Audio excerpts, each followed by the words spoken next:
સ્વાગત આગળ વાત કરીએ તો અમદાવાદના કન્સ્ટ્રક્શન સાઇટ પર ભેખડ ધસી પડતા 2 મજૂર દટાયા અને એક મજૂરનું મોત થયું, જેને સારવાર અર્થે ખસેડાયા। ઓઢવમાં ક્રિસ્ટન સાઇટની બાજુમાં સાઇટ ચાલતી હતી ત્યાં નવનિર્મિત બિલ્ડિંગની ભેખડ ધસી પડી। ભેખડ ધસી પડતા 2 મજૂરો દટાયા હતા। સાઇટ પર ક્યાંક સેફટી વોલ કે શ્રમિકોની સુરક્ષા માટેના સાધનો દેખાયા જ ન હતા। ભેખડ ધસી પડી હોવાની જાણ થતાં ઓઢવ પોલીસ અને ફાયર બ્રિગેડની ટીમ ઘટના સ્થળે પહોંચી હતી અને રેસ્ક્યુ કામગીરી કરી હતી।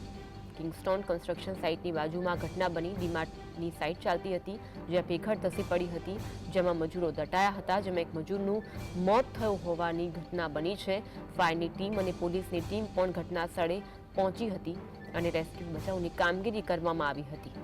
અમદાવાદના ઓઢવ વિસ્તારના આ ઘટના છે તો એક શ્રમિકને સારવાર હેઠળ હોસ્પિટલ ખસેડવામાં આવી। કે ચાલુ કન્સ્ટ્રક્શન સાઇટ ઉપર ભેખડ ધસી પડતા 2 મજૂરો દબાયા છે, તો અમે તાત્કાલિક ઘટના સ્થળે પહોંચ્યા હતા અને જેટલી બને એટલી ઝડપથી બંનેને બહાર કાઢ્યા હતા। એમાં એક મજૂર જરા છાતીથી ઉપરના ભાગે ખુલ્લો હતો, તો એને બહુ ઝડપથી અમે બહાર કાઢી હોસ્પિટલ પહોંચાડ્યો। બીજો મજૂર સંપૂર્ણ દટાયેલ હતો, એનો પણ બધાએ મહેનત કરીને બહાર કાઢ્યો છે। એ બેભાન અવસ્થામાં હતો બીજો મજૂર। અચ્છા, આ જે સાઇટ છે, સાઇટ ઉપર કોઈ પ્રિકોશનરી મેજર્સ, સપોર્ટ વોલ કે પછી મજૂરોને કોઈ પણ પ્રકારના સાધનો આપવામાં આવ્યા હતા કે કેમ? પ્રથમ નજરે દેખાય છે કે કોઈ સેફટીના સાધનો એમના જોડે દેખાતા નથી। તો આજ અંગે વધુ વાત કરીશું। સંત વિરેન્દ્રસિંહ ફોનલાઈન પર જોડાયા છે। વિરેન્દ્ર, ઘટના અંગે માહિતી આપશો।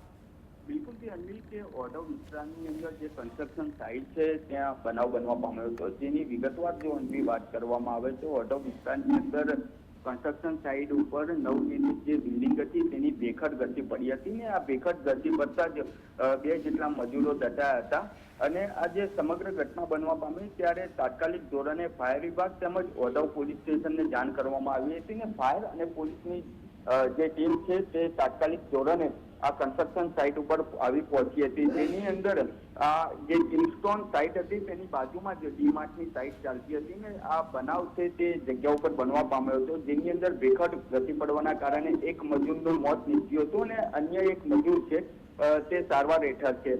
હાલ તો પોલીસ અને ફાયર વિભાગ દ્વારા કામગીરી શરૂ કરવામાં આવી છે, પરંતુ જે મજૂર બંને જે દટાયા હતા તેની અંદર એક મજૂરને ગંભીર રીતે ઇજાઓ થતા તેનું મોત નીપજ્યું છે ને અન્ય મજૂરને સારવાર અર્થે સિવિલ હોસ્પિટલ ખાતે ખસેડવામાં આવ્યું છે। પરંતુ ત્યાં પ્રાથમિક ધોરણે જે સૂત્રો પાસેથી માહિતી મળી રહી છે તે જોવા જઈએ તો તેની અંદર સાઇટ ઉપર ક્યાંક ને ક્યાંક જે સેફટી હોય છે તે સેફટીના સાધનો જરૂરિયાત હોય છે તે સેફટીના સાધનો નથી મળી આવ્યા। તેની સાથે સાથે વોલ કે મજૂરોની જે સુરક્ષા માટેના અન્ય જે સાધનો હોય છે તે પણ નથી મળી આવ્યા। ફાયર વિભાગ તેમજ પોલીસ દ્વારા આ દિશામાં પણ તપાસ હાથ ધરવામાં આવી છે, કારણ કે કોઈ પણ સાઇટ બનતી હોય છે ત્યારે સેફટી વોલ હોય, સેફટી શૂઝ હોય, હેલ્મેટ હોય, તે તમામ પ્રકારની જરૂરિયાત વસ્તુઓ મજૂરોને આપવામાં આવતી હોય છે, પરંતુ તે મજૂરો પાસેથી મળી નથી આવીને તે કારણે આ પ્રકારે એક મજૂરનું મોત નીપજ્યું હોઈ શકે છે। કારણ કે જ્યારે આ બનાવ બન્યો ત્યારે ભેખડ ધસી પડવાના કારણે બંને મજૂરો દટાયા હતા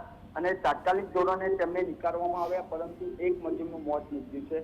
પ્રાથમિક ધોરણે હાલ ફાયર વિભાગ દ્વારા અલગ અલગ દિશાની અંદર તપાસ હાથ ધરવામાં આવી છે, તેમજ ઓઢવ પોલીસ સ્ટેશનની અંદર અકસ્માત મોતનો ગુનો એટલે કે એડી દાખલ કરવામાં આવી છે। આભાર માહિતી આપવા માટે।